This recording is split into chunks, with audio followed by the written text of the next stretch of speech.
All right, all right. Give me 1 second, fam, and I'm gonna get started. Until I send these invites out. Let y'all check out this music.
All right.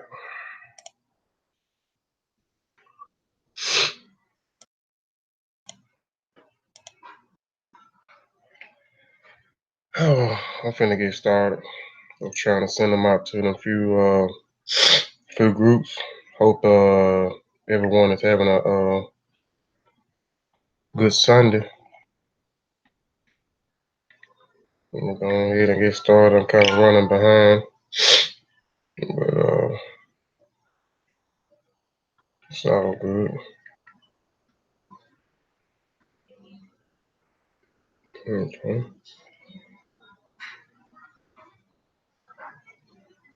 Peace, Jadar. Peace. Share two for me, Jadar. I share them in a few groups, man. Share them to some people that you may think may be interested in his info. I shared to a few of them already. I'm kind of slow, so they'll come in a minute. I'm gonna set my screen up, man, so I can get ready to get started.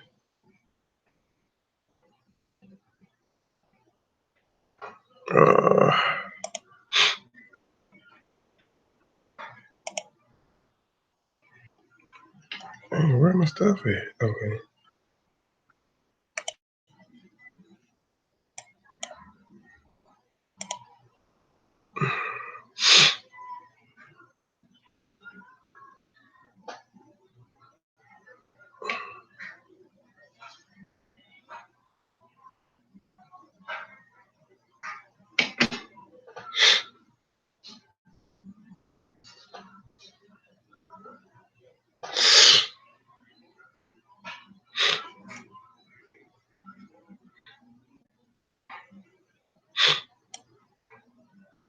Yeah, appreciate that too, Sam. Sharon, I see you sharing in a few groups. I'm kind of slow, but I'm finna go ahead and get started. And those that come in. Like again, I'm running behind schedule, and I want to go ahead and jump into it and get started. Excuse.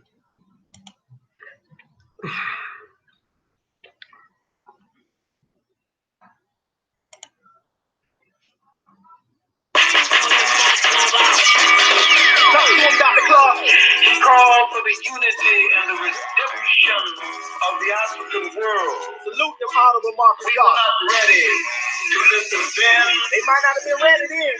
There's wonder whether we are ready. Ain't no doubt about it. To listen. We ready, baby. Nah. Let's go.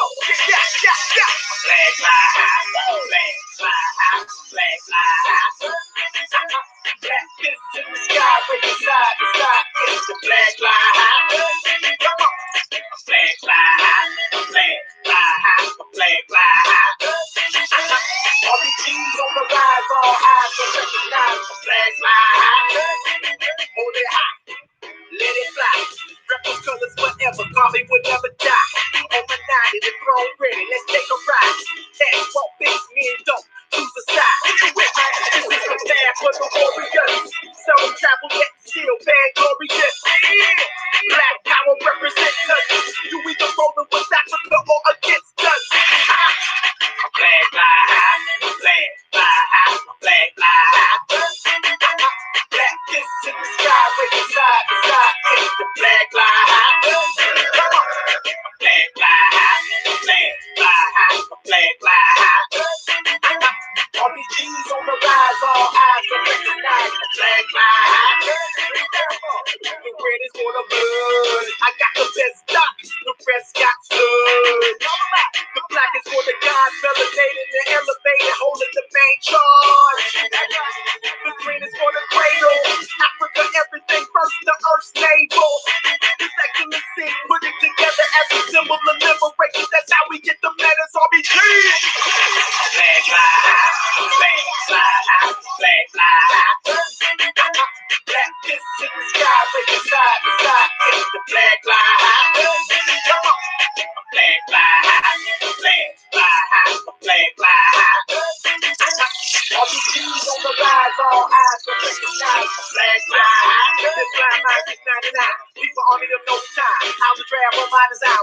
ready. Hard line, ain't no game for that red flame. To the stage of that black bang. Revolution in my veins, till we free, I won't change. And you can count on that like an advocate.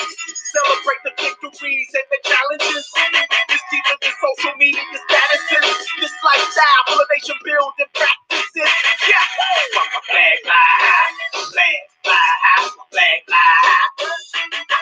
Black fists in the sky, waving side to side, it's the flag fly high. Flag fly high, flag fly high, flag fly high.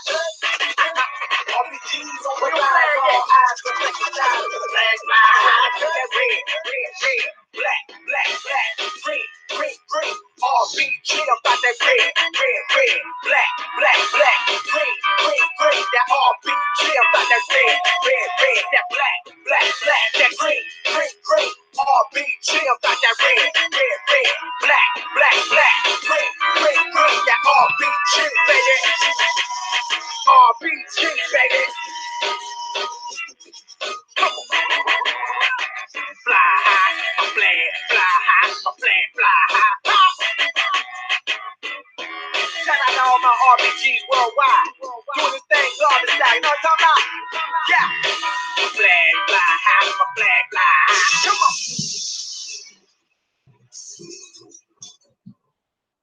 Flag fly high, my flag fly high, my flag fly high. RPGs on the rise, all eyes don't recognize. My flag fly high.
All right, let's get into it. All right, today's presentation is called the Bondo / Sande Secret Woman Society.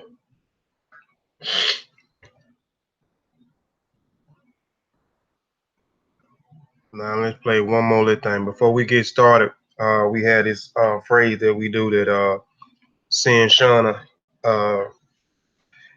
created for us when we get ready to do presentations. Our presentation war song, you know, let's go to war. So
all right, let's go to war.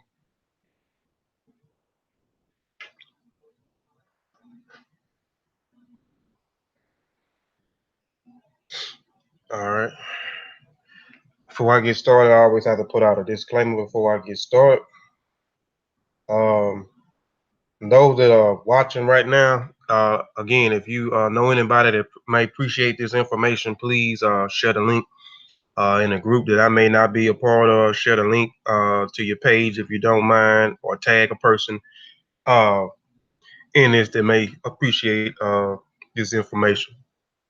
But again, my disclaimer: I am not a teacher, but merely a student sharing information. And that information provided is for the educational purpose only. And if you are in doubt, do the research or have it verified by someone qualified. I reserve the rights to change the focus of this presentation to shut down, sell, or exchange the terms of use at my own discretion.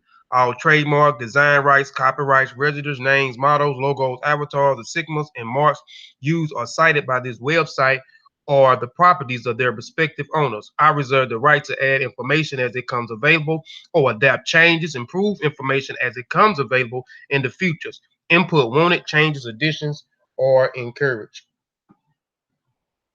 Excuse me.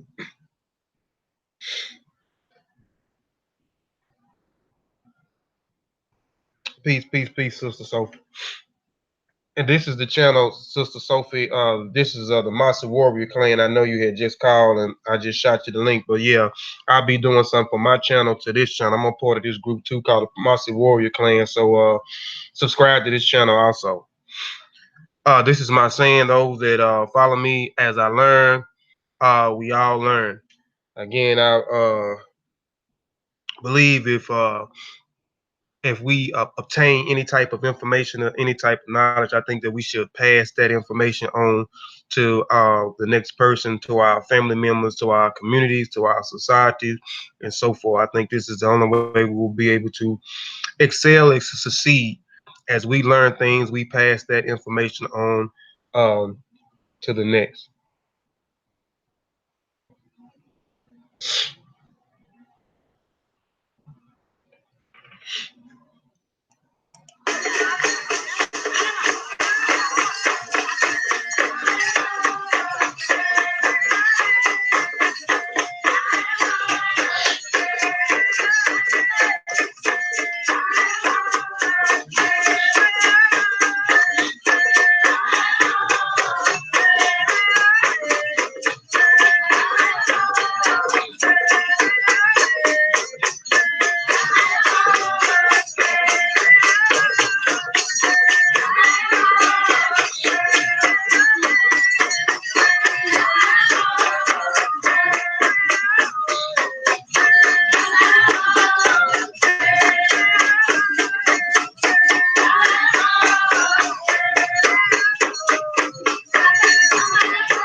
All right, I thought I clipped that video some, but I wanted to show y'all a little bit of your soul, and we're gonna learn a little bit more about who is the soul. We're gonna learn more about who is the what is the Bondo or the Sandy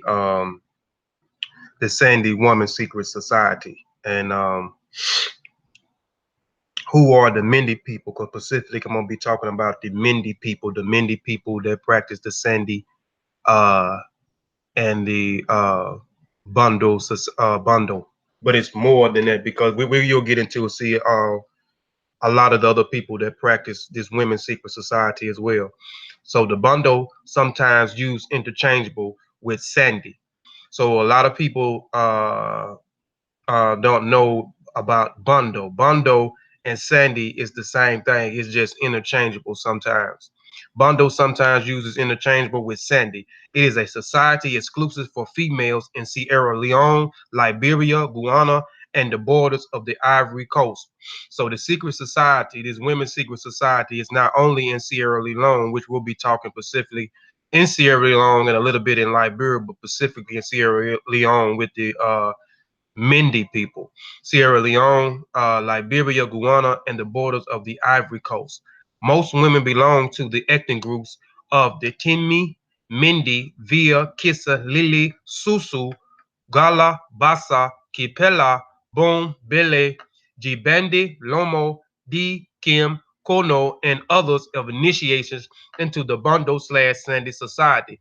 So there are more than just the Mindy people right here that practice this secret woman society.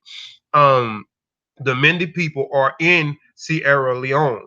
The Mindy people they say, are descendants of the Malinki of the Mali Empire during the 13th century. These people, the Tinmi, or they call the Time people sometimes. This group of people, or this tribe here, uh, was in Sierra Leone before the Mindy people migrated. They said the people, the descendants of the Mali Empire, or the Malinkis, who or the Mindy people, or the Mindy tribe, migrated into Sierra Leone, and the biggest population there is the Timni. They was there before the Mindy, and the Mindy, they said, went through sporadically migrations, but specifically they think they was migrating there to escape the Fulani tribe in the area that they was from. But these people was here first. This people, the Timni, make up a big population in Sierra Leone, which they possess in the, if I'm not mistaken, the southern and no, the western and southern part of Sierra Leone, and the Mindy people reside in the eastern and the western area of Sierra Leone. But this is the biggest population of Timni. Then you have the Mindy people. Anthropologists believe that the Sandy originated in Gola society and spread it throughout the neighboring Mindy and Via. Other ethnic groups adopted Sandy as recently as the present century. Today, this social institution is found among the Bassa, the Gola, the Kissi, the Kimpele, the Loma, the Mono, and the Via of Liberia. So these are the Bassa, the Gola, the Kissa, the Kimbela, the Loma, the Mono, and the Via. These are in Liberia. So the Sandy or the Bondo secret woman society is practiced by these tribes here: the Bassa, the Gola, the Kisa, the Kampala, the Loma, the Mono, and the Via. And the Via, which is in Liberia, the Via people are tribe actually uh, uh, uh, amalgamated with the Mindy tribe and picked up a lot of the Mindy tribes of culture and stuff through the warring and certain things like that.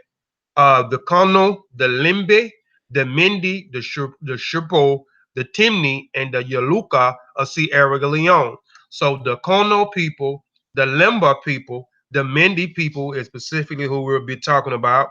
The Sherbro, which is also they became amalgamation within the Mende. They took on the culture and so forth of the Mende tribe due to the same thing of warring and colonialism and so forth, where the Mende people took the Sherbro in that is from Sierra Leone and the Vile people, which is from Liberia. Um, and in the northern of the eastern extension of these ethnic groups in Guyana, Gola societies, the spirit represented by the mass is considered to be male rather than female. Now, this is specifically dealing with the Gola tribe. The people in the Gola tribe is from Liberia, and the people they practice the secret woman society as well. But if you've been following my presentations, or even following just Brother Ben recent presentation, or the presentations that he have done in the past, specifically we've been talking about uh, the ancestors, the Egungun, or we've been talking about the mask and the different masquerades. If you've been following me and so forth, we will be talking about masquerades a little bit in this presentation as well. But we know dealing with the mask and the masquerades and the ceremonies, they are invoking the ancestors, those who have passed, those that preceded was there before they was. So that spirit that doing this secret woman society that they call bringing out, where they bring the girls out after they go through this initiation phase, and they bring them out through the ceremony, through the ceremonies with the soul and with the community and the family and so forth. The spirit that the Mende people that I'm specifically going to be talking about, they're going to invoke. The spirit that they're going to evoke is a woman spirit. But the Gala people here, their mass is considered to be rather male. The spirit represents the mass is considered to be male rather than female. Okay, the Bondo / Sande initiation 3 parts model. So it's 3 parts to the initiation. Hotel Senate Lisa. Those that may be that may under that has been initiated in an African system or come from the Masonic order, they have um, 3 parts: the master mason, the inner apprentice, and the worcester master degree. And then in the ephod degree, you got the receiving the eliques, you got the warrior degree, you got the priest degree, you got the hands of really my degrees, these different steps of information that keeps going forth, that keeps one level of knowledge. You proceed, you make suitable proficiencies in one degree, you move on to the next degree. You make suitable proficiencies in the next degree, you move, in that degree, you move on to the next degree. You make suitable proficiencies in the next degree, you go on. Certain degrees are 3 degrees, you're being raised, you are now an initiated, you have passed, and you can go on to seek further knowledge and information. So you have separation, which you separate from the family. You have transition that you're going through, and then you have incorporation, where you incorporate back into the society. You're no longer the same person that you was when you went to be initiated. Among the Mende people, Sande as an institution is instructed to in a hierarchy order with an overall leader and many officers presiding at a various level. The officers are usually made up of a number of women in the community. These are women who have gone through the necessary Sande processions and have attained the status of their levels. A Sande officer is known as the Sowo. So I showed you a while ago um as the woman was dancing a while ago in the what's her name, she is considered as a soul, one who wears the Raphael clothing, and who wears the mask. uh, Also plural is the Soisi, which are other leaders, which the Sowo is basically the leader of the Sande of the Bondo society. This leader is the Sowisa. It is the Sowo Kindi or the Sowama. The Mojo is the Sowi who performs the circumcision. Her deputies, the Legba, the Ligba is the nurse and nurture of the Jibognis. Becoming a Sowokindi or a Sowoma means the woman who is knowledgeable, authority, and protector of the Sande tradition. So the this secret woman society, the Bondo or Sande society, again, they both are the same thing. They can be interchangeable. When they're first separated from their the women or the young females are separated. They are separated at the age of 13 or 14. They are separated and they go into the forest. Brother Ben talked about going into the forest. I talked about the same thing. They being excluded from society. They are migrated out of society in an excluded area where they be uh, begin to be initiated and to obtain certain knowledge and information of their society that has been passed that is being passed down um, to them. And immediately after they are separated from the society and go into the forest, into this excluded area, um, at the age of 14, they are immediately circumcised. Please like and share. Yeah, please like and share the video. I'm in the back, Kofi, but I'm in the hospital, but I'm backing you up if you need be. Okay, appreciate that, Sean. Um, so immediately after they are separated from the society to go through their initiation in the secret woman society, immediately they are circumcised. We talked about this the last time, and I have done a little bit more research on the circumcision and so forth. We know that a lot of people that come, the outsider that come in, specifically the colonizer, they always try to demonize our culture. They call our culture witchcraft, um, all these other different derogatory names.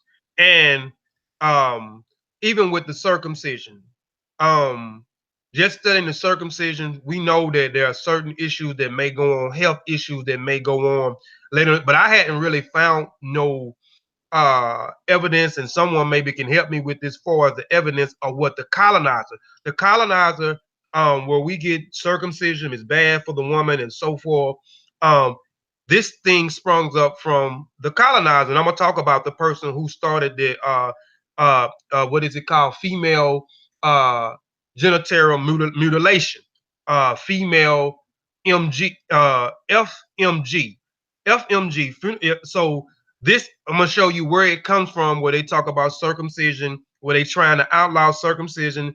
It's a mutilation. They call women circumcision mutilation.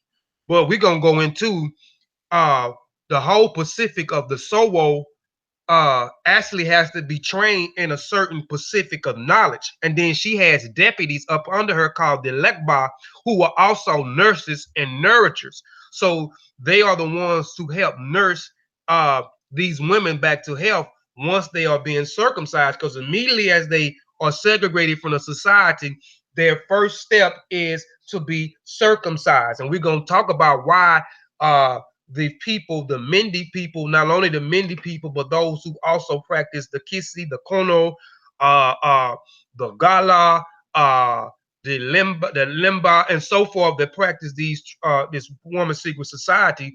Why the women have to be circumcised, and so forth, and who are the ones that's doing the circumcision, and how do they take care of these women that do the circumcision, and then where did this female genital mutilation movement come from to try to demonize uh, this society, these people that practice this society where they circumcise their women.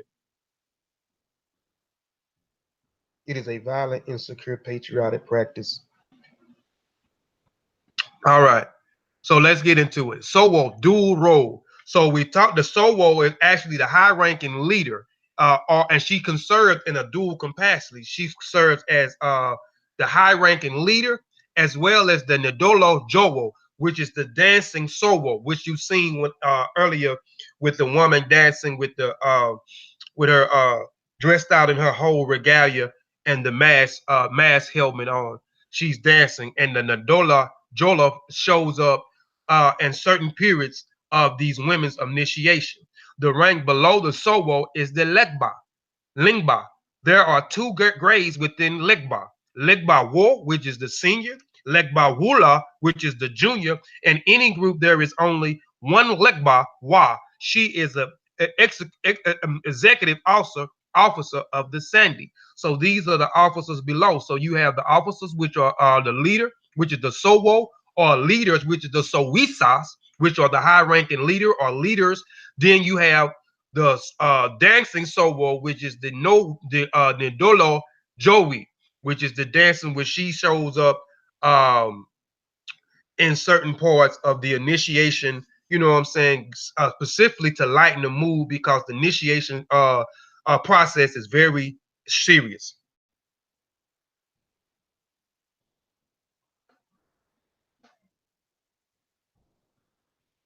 Hold on, I like to read the comments too. I'm gonna still go back. Hold on. All right. It is mutilation.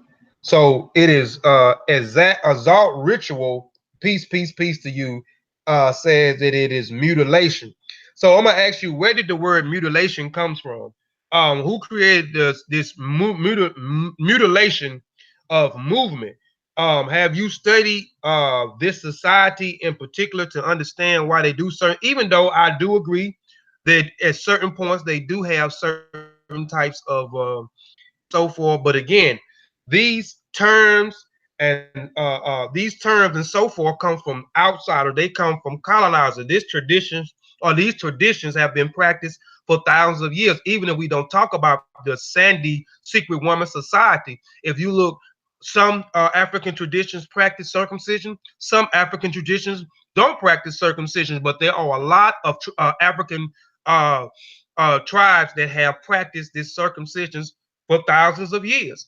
Now you have this movement that came in later on, and we're going to talk about this movement, this female genital mutilation, where it comes from.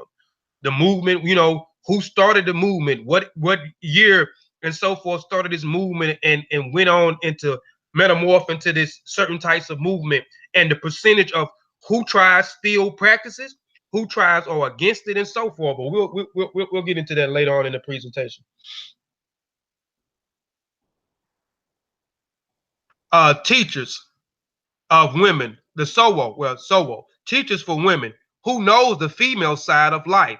It is most learned among the women, and she established Sandy schools for the purpose of instructing all junior women in the medicine, childbirth, skills, dance, singing, arts, and craft. So she is most learned. She is the most learned. She established the Sandy School for the purpose of instruction. I'm reading it again, junior women in medicine. So she is very skilled in medicine. She is skilled in childbirthing skills, which she's going to be passing, dancing, which is also involved in the initiatory system where they have to learn how to dance because one day they may become a sowo or a sowisi, and so forth. Um, and even their coming out thing, they dance also, singing, art, and craft. Judge among women. She is the judge among women who is embodiment of feminine wisdom and the most honest, impartial, and capable adjudications of resolving conflict between Sandy women and representing Sandy women in a legal system for wrong against individuals, Sandy women's, and Sandy societies. She is a healer for women who has passed through the development phase of a woman health. She knows the secrets of the female body. She understands pregnancy and childbirth.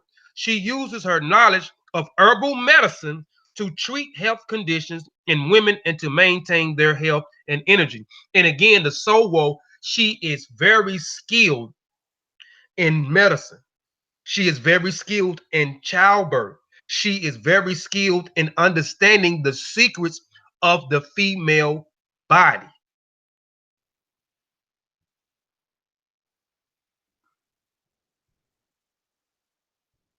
Exactly, seeing Sean. Exactly. We let the outsiders, we let the slave master, we let the colonizer determine. You know what I'm saying?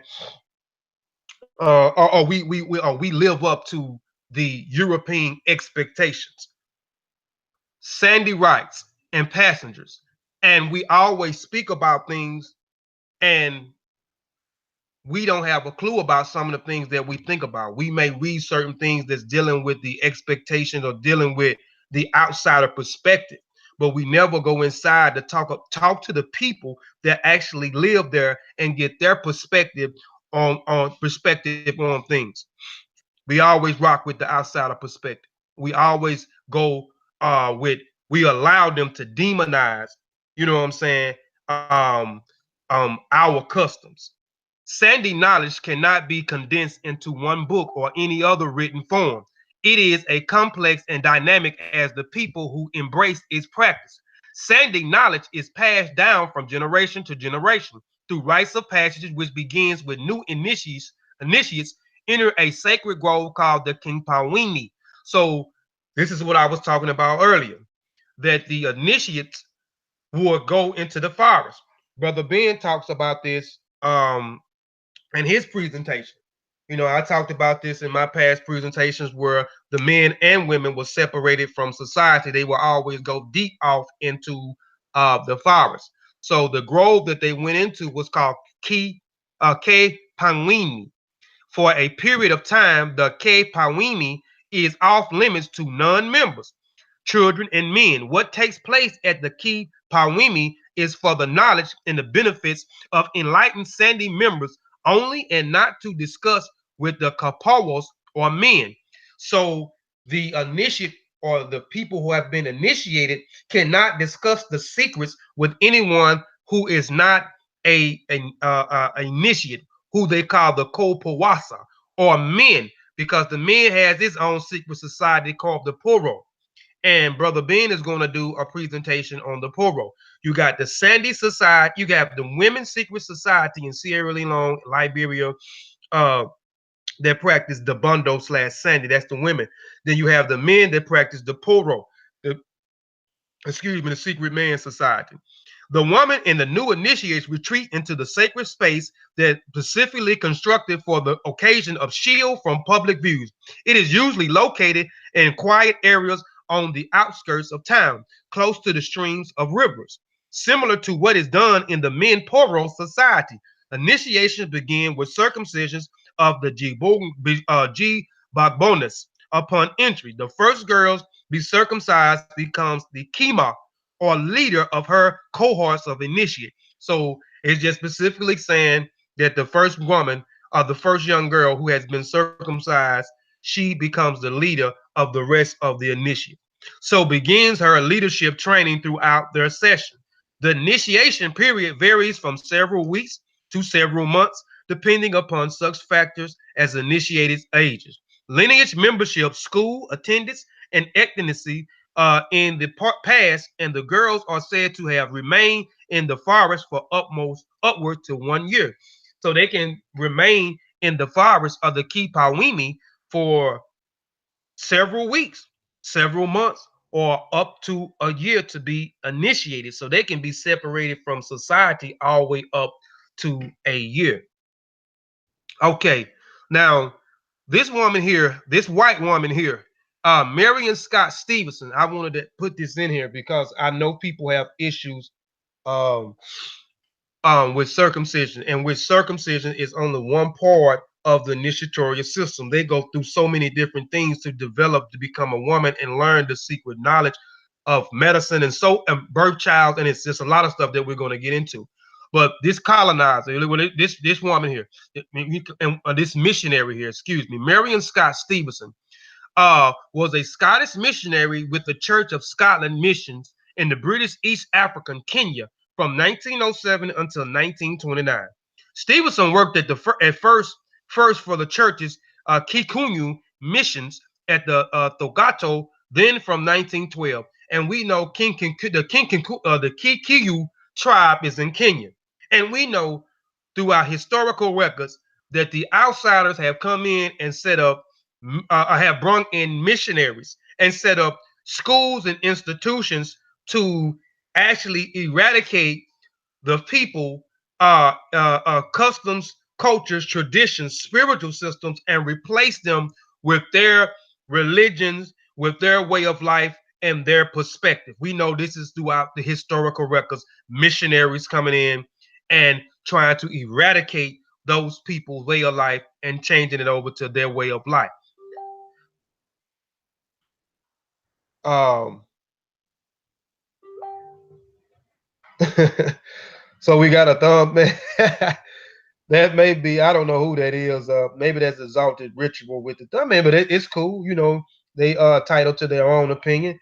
And again, maybe after the presentation, if that person want to get in the hangout after I go off, or I put the link in the chat if need be, you can come in and we can talk about these different societies, and you can voice your opinion on certain things. You maybe can elaborate on some of this. It's no problem. But Stephen works as the first for the Church of Kikuyu missionaries. Then in 1912 for the mission, the Tumutu of Karanta set up the Reverend Henry Scott and Dr. John Arthur in 1908. She established and ran girls' schools, which became the Tumu Girls High School. And again, we know that they come in and they set up their institutions, they set up schools. The outsiders come in and set up schools. They taught sewing, knitting, hygiene, working in the hospital, trained teachers, and helped to translate the Bible, which we know that's what they gave us. According to theologian James Carangan, citing the Church of Scotland memorandum in 1929, Stevenson, which is this outsider, this missionary white woman, coined the term sexual mutilation of women. So again, that term sexual mutilation or mutilation does not come from our people, it comes from an outsider. This woman, Marion Scott Stevenson, and the person that still talking about mutilation and not understanding, I'm asking you to explain certain things to the people in the group. If you still in here, throw it in the chat. You put a thumbs down, throw it in the chat. But this is where it come from. This mutilation phrase come from this missionary.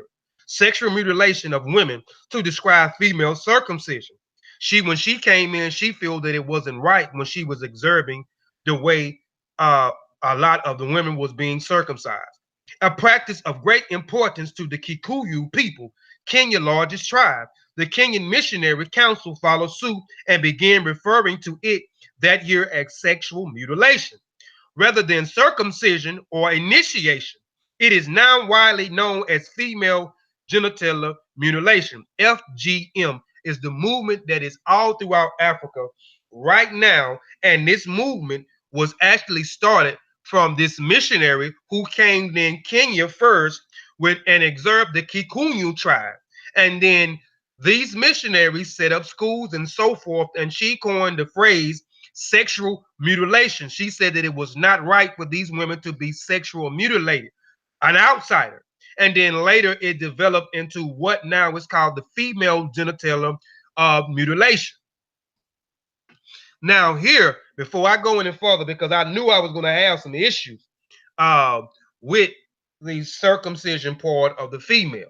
So now we know that the mutilation or sexual mutilation of female genital mutilation comes from a woman that coins the phrase female mutilation, which was this white woman here, Marion Scott Stevens, who was a Scottish missionary with the Church of with the Scotland Missionary Church, who set up schools in East Africa and observed the Kikuyu tribe. Now, here is a woman who is also a doctor, and she is from Sierra Leone. And I'm not going to read this whole article that this woman put out, but Dr. Fumamba, and we'll get back in the presentation, but I wanted to segue and throw these things in here, and then we can get back in the presentation and go further.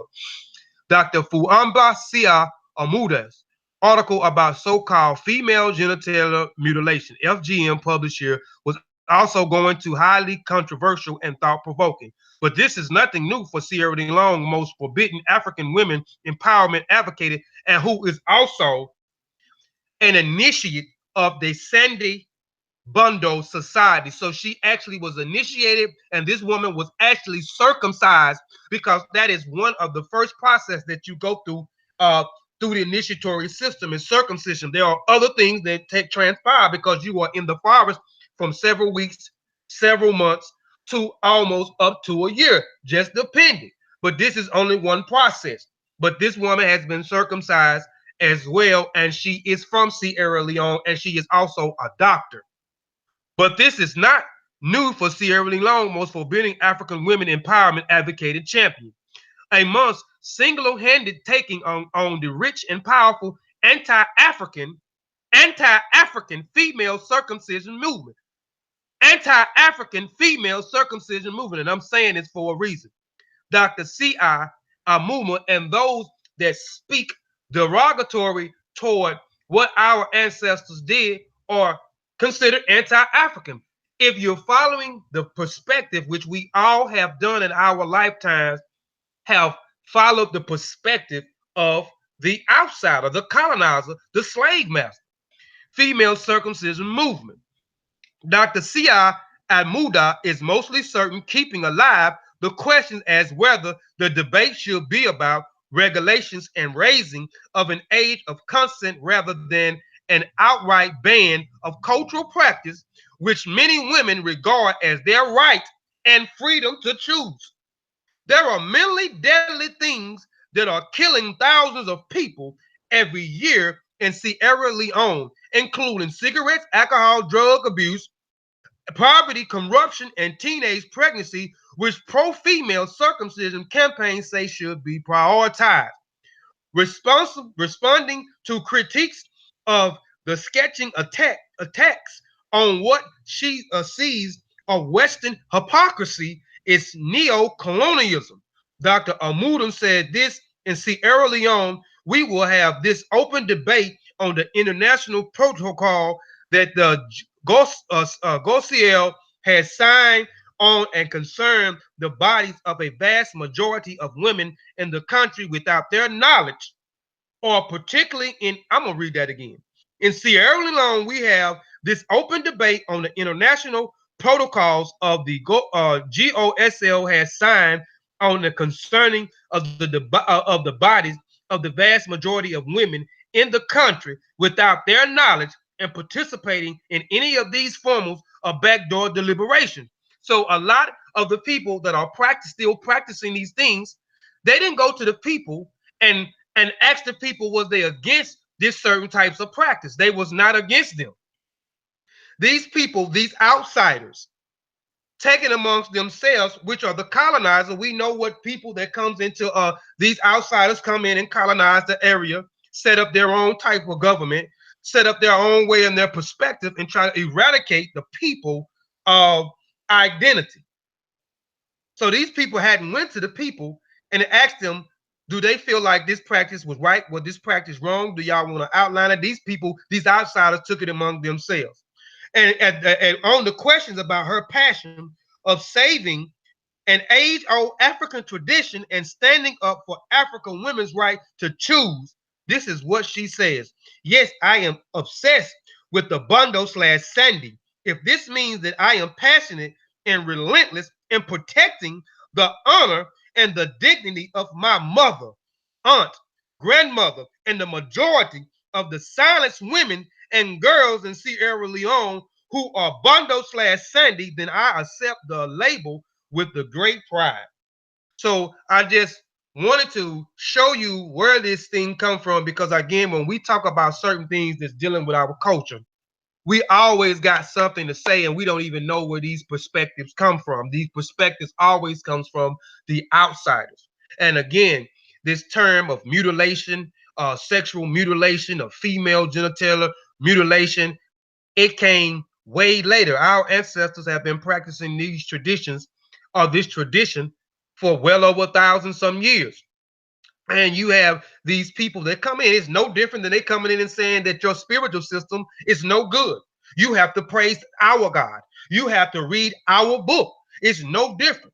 You see? So again, you can go look up this woman here, and I'm gonna continue with the presentation, but I wanted to segue and go into this because this is where this term, and this is where uh um these outsiders saying that it wasn't right. It wasn't our ancestors. It wasn't those that are still practicing it to this day, which is less than what it was many years ago. But this is where it comes from. she coined the phrase sexual mutilation, which became the female genital mutilation, this movement, FGM, that is all over Africa, which are outsiders. And then I gave you this woman here who was actually an initiate of the Women's Secret Society and who was also a doctor, who are against the FGME and how they are trying to eradicate this uh, uh, this this old tradition and to dishonor her ancestors, dishonor her mother, her aunt, her grandmother, and her teachers and so forth. And I wanted to throw in another person into it. That's for the thumbs down. Oh, I'm still okay. Wasn't me. Oh, it's it's. I mean, it's all like I say. It's all good, and I know it's part of the person that's talking. That's why I knew it was going to be a problem. Run that back, Kofi. Anti-African. That's right. So I wanted to, just go, because I knew that people are going to talk about things that they have no clue about, and things that our ancestors have no problem with. These are outside perspectives. These are outside coins and phrases. You know what I'm saying? So I wanted to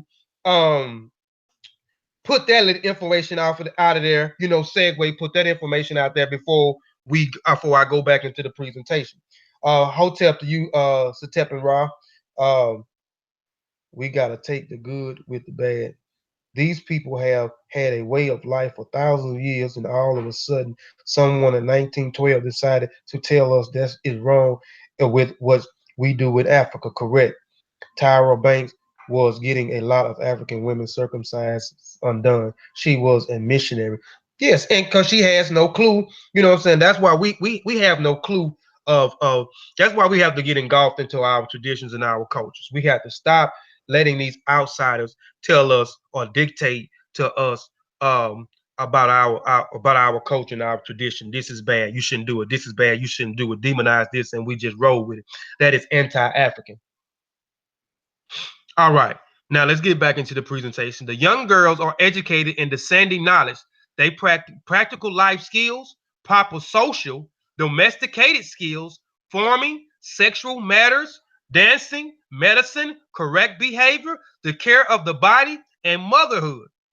Now, these are the things that they'll learn. They learn practical skills. This is something that they learn while they off in the Kipawingi, which they are off in the forest. They are excluded from society. So they're learning practical skills. They're learning proper domesticated skills. Farming, because specifically I'm dealing with the Mende people, but a lot of the people in Sierra Leone was farmers.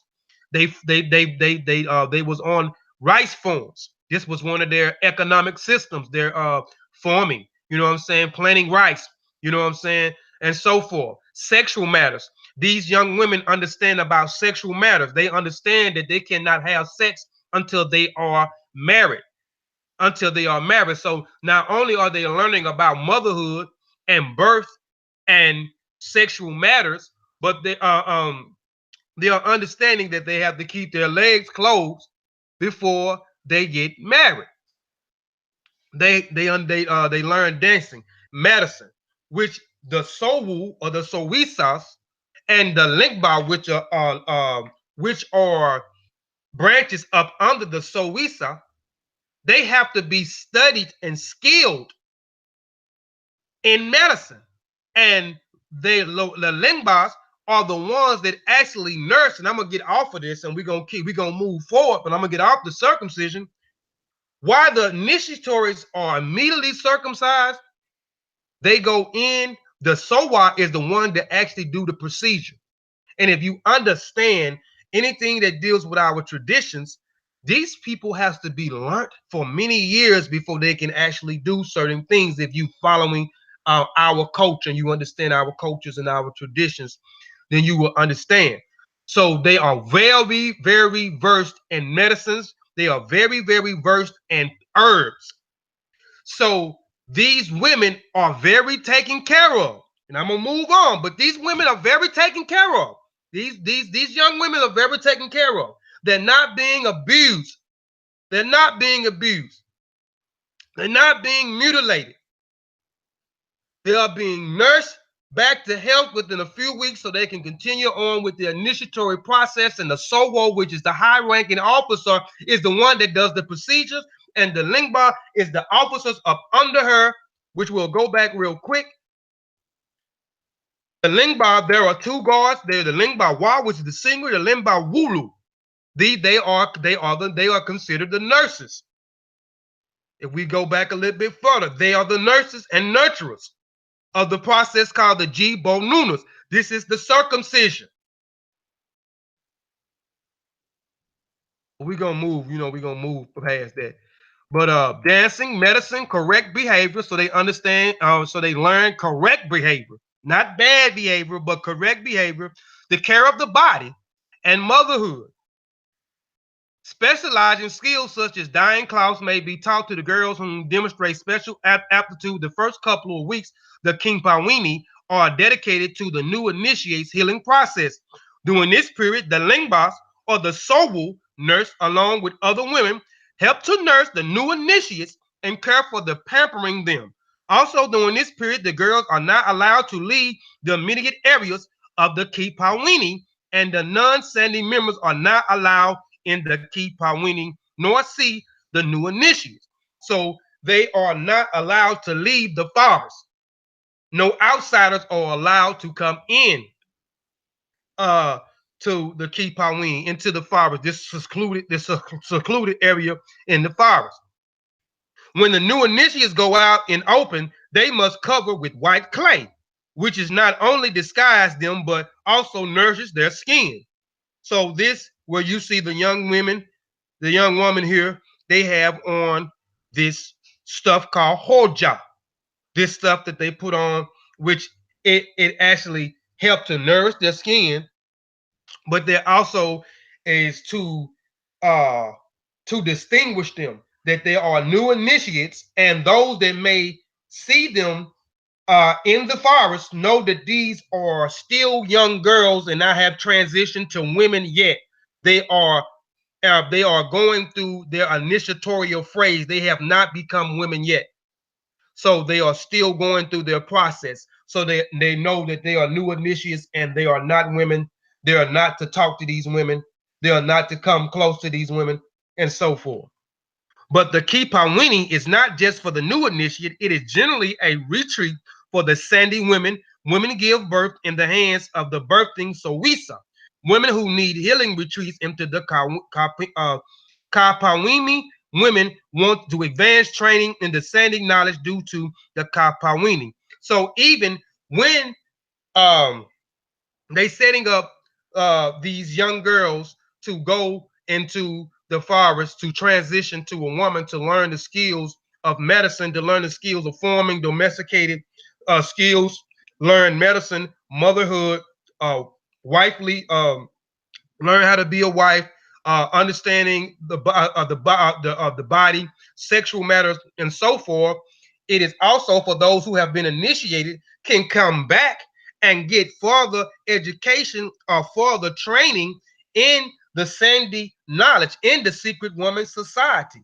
You know what I'm saying? So it's not only just for the initiate, it is for those who have already been initiated to, to come into the Kipawini or into the secluded area in the forest. Hojo, again, these young initiates, women, wears this white powder called Hojo. Now let's see what this is. And you can see the young girls here, and you can see the Sowisa or the Sowo here, and you can see the young initiate here, and this may be some of the other officers, the Lingba here. Hojo, white clay, colonial, and porcelain clay is found in the riverbed, and it is the riverside. The highest quality of Hojo is found in the riverbeds, and it is the most difficult to obtain. Initiates paint their faces in some rural areas. They paint their entire bodies white with Hojo. Hojo is the highest ideal of beauty, perfection, and goodness. For Sande / Bondo, white is significant because the color is linked with the spirit world and with the secret parts of the human society, where people strive for the highest spiritual and uh, moral, and excuse me. Hold on, let me go back. Uh, the strive for the highest spiritual and moral, maybe moral practice, maybe right here. I enlarged the picture too big. I would do a sin, Sean, and while I'm on air, fix the slide. Okay, dancing. Learning dancing is a harsh discipline that every Mindy girl must tackle. Girls practice for hours at a time until they drop from exaltation. The ninja, the indole, hoi, the expert, which is also the sowi, the sowo, which is the highest ranking officer, which is the teacher or the leader of the Sande of the Bondo society. She also is a what they call a dancing sowo, and she appears in the initiates um, process a few times for certain reasons. The experts in dancing is in charge of teaching young men girls to dance.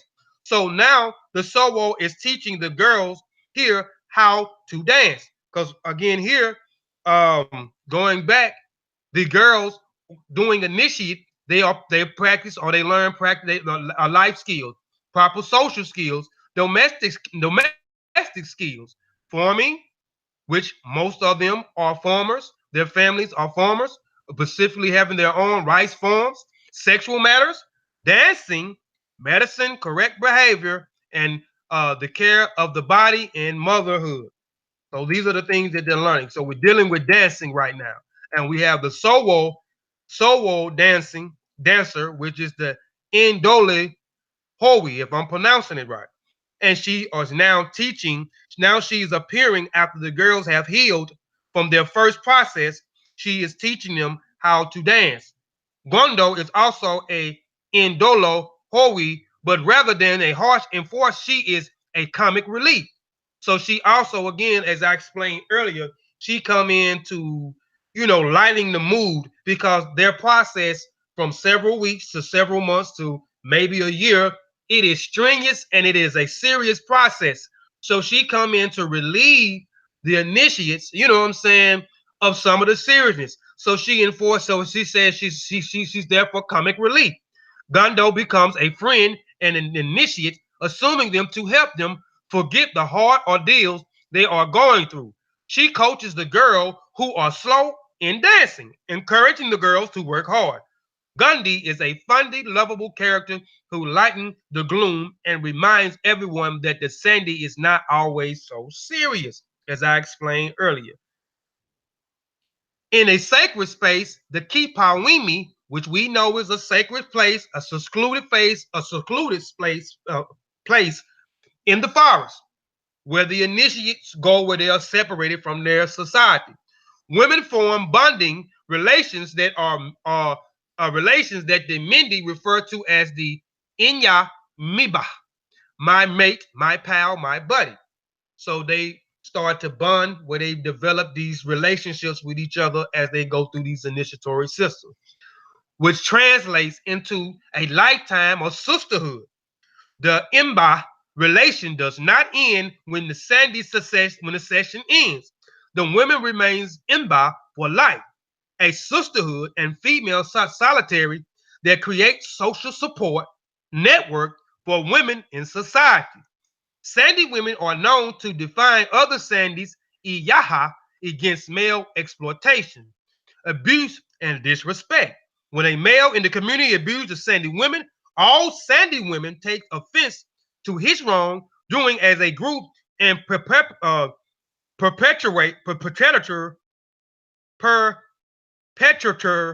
if I'm saying that right, has to face the wrath of the Sowisas, the elder Sandy women in that community.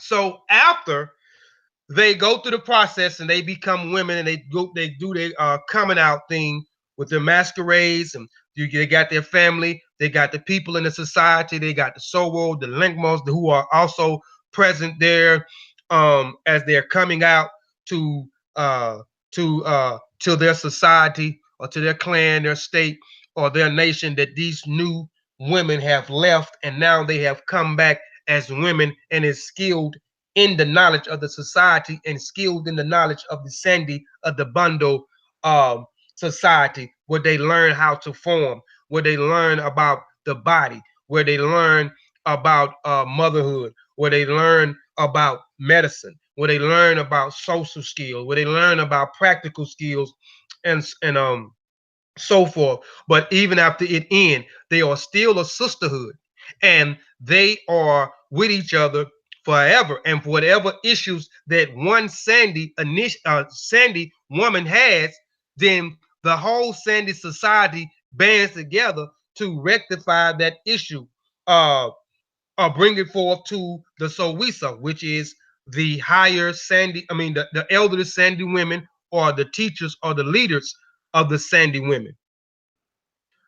At the conclusion of their initiation, the girls' rituals wash and return to the community as a marriageable adult. So they are also being taught about sexual matters as well as not having a child until you are married. So they learn about being a wife also, and they said wife, and they learn about being a wife with a male, not a female. So this is some of the same things as the rites of passage that I think that we need to have in our community, because we have a lot of our young women as well as our older women who are confused and think that they're supposed to be with a woman, as well as we have men that also are confused who think they're supposed to be with a man. But during our rites of passages, the women are taught certain things on how to be a woman. So they are taught to be womanhood. So the Sande society teaches the young girl how to transition from a young girl into a woman. So they teach them all these skills of womanhood. Um, They emerged from the forest dressed in their finest cloths with the new names signifying their newly achieved adult status and their personas, i.e., rank in association rituals hierarchy. So as they are finishing their process, they go into the river, because their society, not their society, but the secret woman society, uh, um, its society is engulfed in the river, the water spirits. So you will see that the secluded area, the Kipawimi, or the secluded or the sacred area, is closer to a river. So these girls go in to wash, and not only as they go in to wash, there are stories that are told that of these secret water spirits, and you can see that the Sowi masses, or the Sande masses, that the Sowa or the Sowisa has on here. They said that these, which we'll get into the color black, why they are the color black, you know what I'm saying, comes from out of the river, and the spirits of the water was the first relationship that these young girls had um while it was being initiatory. This is one of the stories that was told. But as they get ready to come through, they cleanse themselves. So they go into the river, and they wash themselves. It's a ritual that is called wash, where they go into uh, this the water to be washed and return to their community as a marriageable adults. They emerge from the forest. Okay, I went into this, and the hierarchy. Remember, the first woman that is circumcised, she is also becomes the leader of the initiates, and then she obtains a little bit more knowledge, as is stated in the previous slide that I was in.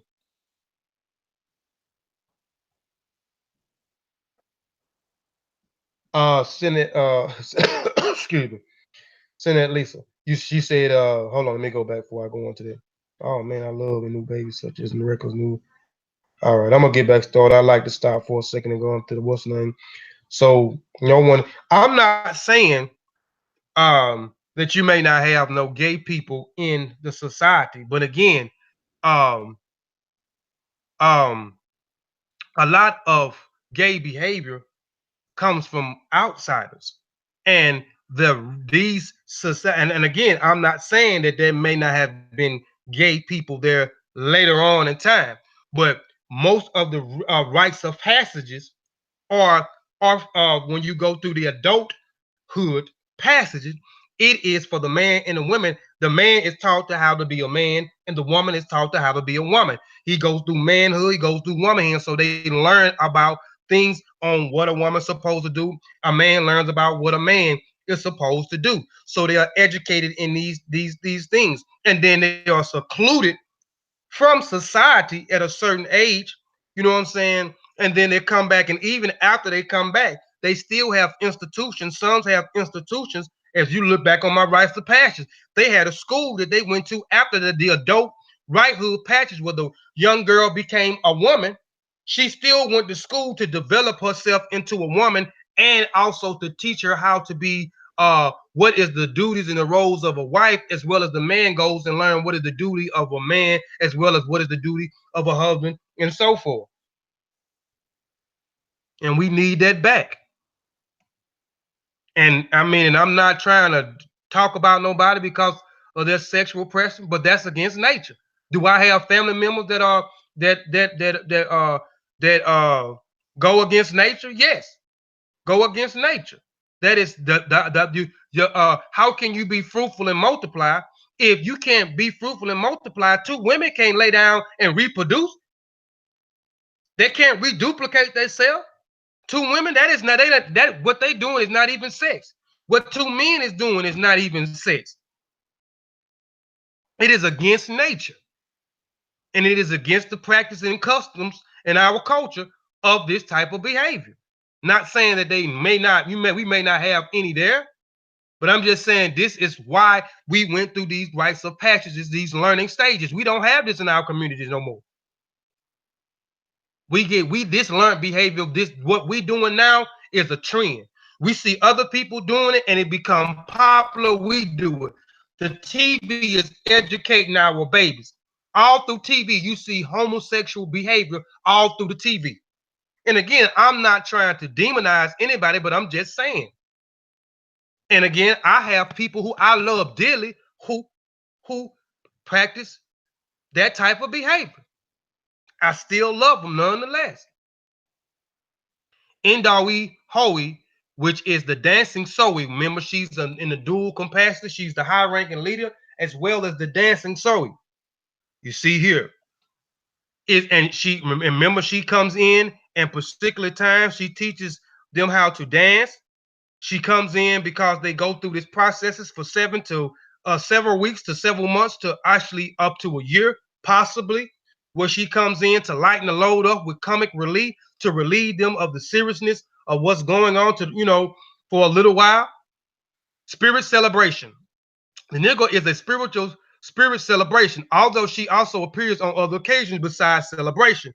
These women are now finna get ready to go through the celebration. It is called the coming out party. We see this throughout people that may be in these different frats, fraternities, or sorors. We know when they go through whatever they go through, then they have with these coming out parties where they step, they dance, and do certain things.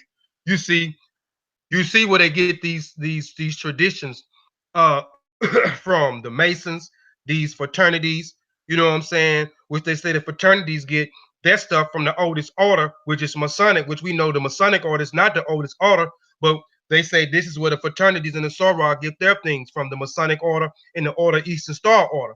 But where did the Masons get their stuff from? It is an amalgamation of stuff from our culture and our tradition. And again, masonry, as brother Ben stated, is masonry is African spirituality without the juju. Events appear publicly. So once they are not excluded. They come back into the society, and their family members, the people in the society, the elders, the Zowo, the Zoisas, the Limbars, they are all there, and they're coming out parties, and these young girls dance and perform, and the Zoisa dance and perform at the doing this ceremony, this ritual, the masquerades that they give. Uh, uh, the first occurs 1 to 3 days after the initiation have been taken into a bush to be circumcised. This event is known as the Yaya Jibiga. At this time, the Nidola Owi comes into town with a group of Sandy women while the initiate stays in the bush recovering from the operation. So this is the first time the dancing Zoe appears. You know, after these girls has been initiated and they're in the bush and recovering from their operation.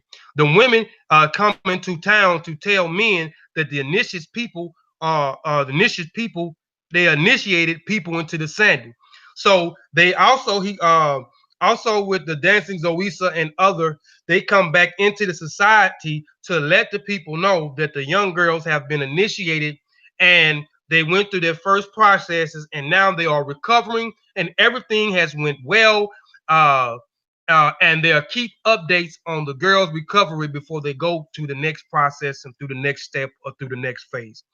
The next step, uh, the dancing Zoe, which is the Indoli Hoi, appears at a minor feast called Kipita, Gubala, Yumbo, Li, or Zowo, Miba, Yili, Jibi.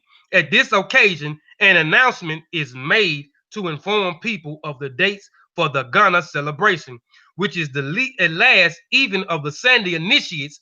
The Indoli Hoi, which is the dancing Zoe, appears at. At this time, the new initiates are brought into town for the first time since the initiate process began, accompanied by the Indoli Hoi. This is a happy occasion where dances are performed by both the maskers and initiates. It is occasional because it is not yet time for celebration.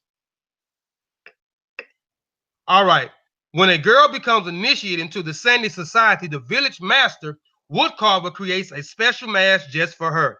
So after the young girls are initiated, they receive their own mask by the blacksmiths. We know the blacksmith was held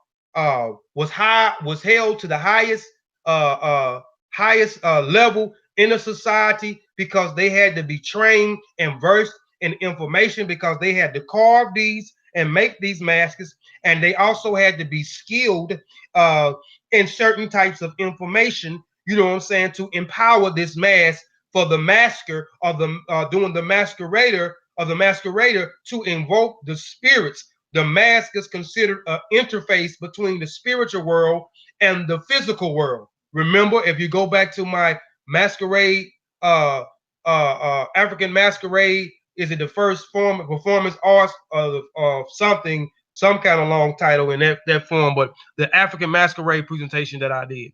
It's also on this channel as well as on my channel. Um, um, okay. The helmet masks are made from sections of tree trunks, often the copole cotton tree, and then carved and hollowed to fit over the weaver, head and face. The woodcarver must wait until he has a dream that guides him to make the mask a certain way from a recipient. A mask must be kept hidden in a secret place when no one is wearing it. So, and the blacksmith or the person that makes the mask, which specifically is the male, as a male, the woodcarver must wait until he has a dream that says that guides him to make the mask a certain way for the recipient. And I'm just showing just one of the Sandy masks here. Membership of the Sandy Society is forbidden for men. We know this is a secret society for women. Without exceptions, however, there are spaces in the Men Poro Society for women. So you got the Sandy Society, the Secret Woman Society, then you got the Secret Man Society, which is the Poro Society. But a man cannot be a part of the Sandy or the Bondo Society, but the woman, the Sandy woman, can be a part of the Poro Society. In official capacity in the Women Poro Society, a Sandy woman known as Mabo X has revered matron for the Men's Poro Society as well as being an official of the Sandy Society. Mindy is one of the few ethnic groups in which women can become parented chiefs. A woman who is elected to a position must become a member of the Men's Poro. A woman can also inherit Poro membership. as an heir of the parole official. So a man cannot be a part of the peace, Chris Wood. Uh, so a man cannot be a part of the Sandy Society, the Secret Woman Society, but a woman can be a part of the man's secret society. Once the Bondo slash Sandy woman gets married and leaves her village and moves to her husband's village, because once the woman or the initiate has been initiated, she has a coming out celebration.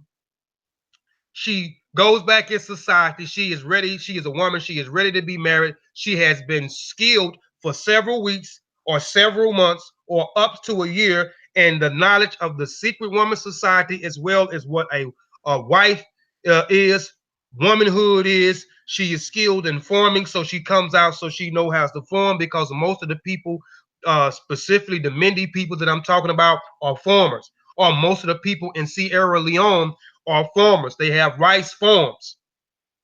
So she knows how to farm. She understands. She is skilled in social skills, political skills, the whole 9 yards. But she is then, once she is married, she leaves her society and she goes to her husband's society. But she comes back to the society for certain things, and we'll get into that in a minute. When the Bondo Slendy woman gets pregnant, she will return to the village to give birth, and she was to pass. It would be her Bondo slash Sande who will bury her. So remember, we was talking about once the process was over. Let's go back where it says, um, in the sacred space. Let's see. Uh, the session ends. The women remains in Ba, the life, the sisterhood, the female solidarity, and that creates social support networks for women in society. Standing women are known to defend other standing women. This is due exploitation or disrespect from their husbands. But but once it's over, they're still bonded together. The woman takes a well, they're still bonded together, still have each other back. The woman leaves her society, goes into her husband's society, and then once she gets pregnant, she returns back to her Sandy society, and they are the one to give birth.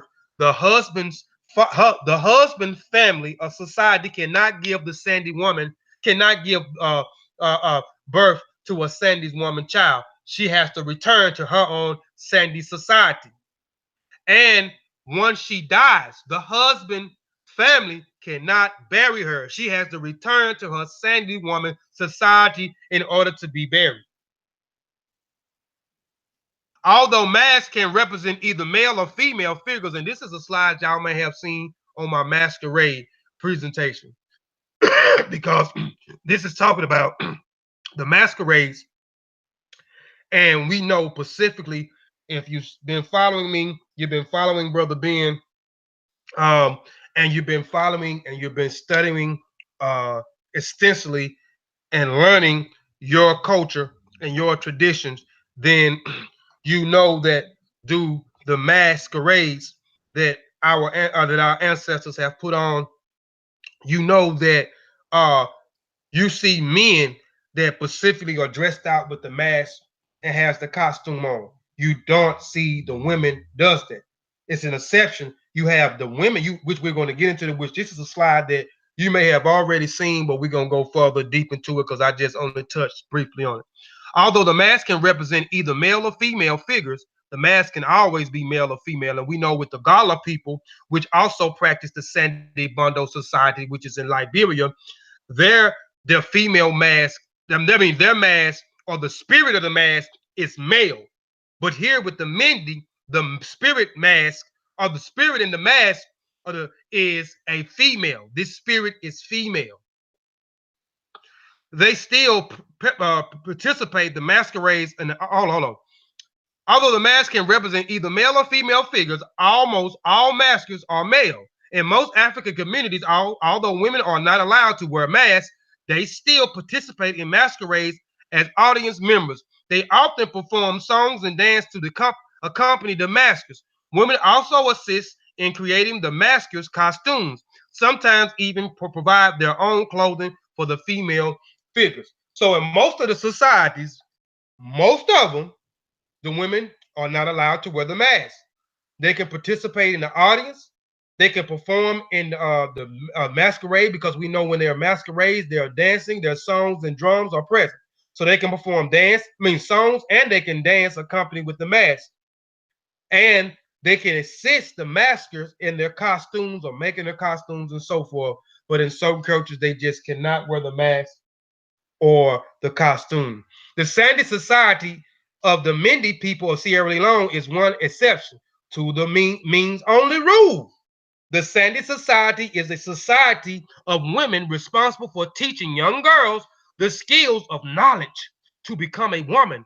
The spirit, soul, appears to the young girls several times in initiation period to provide guidance.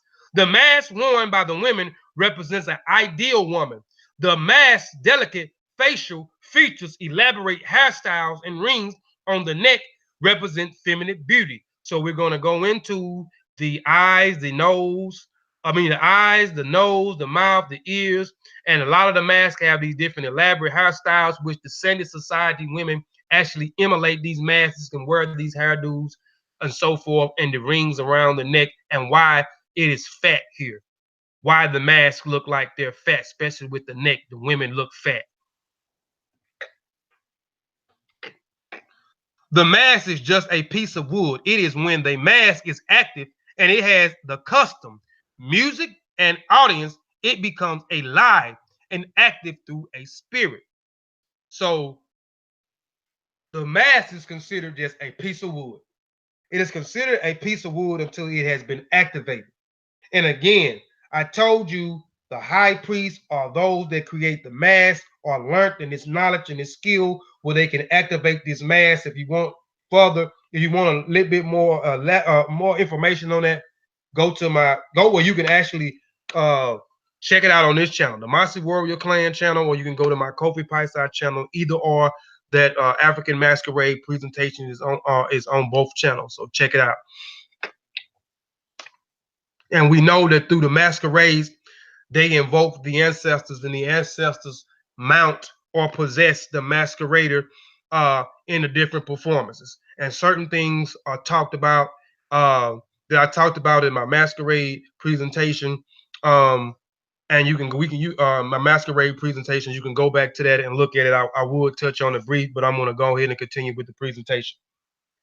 Bondo / Sande mask, black and shiny. And again, I showed you a bunch of Sowisa, which means the elderly member of the Sande society, or the leaders of the Sande society, or the teachers of the Sande society.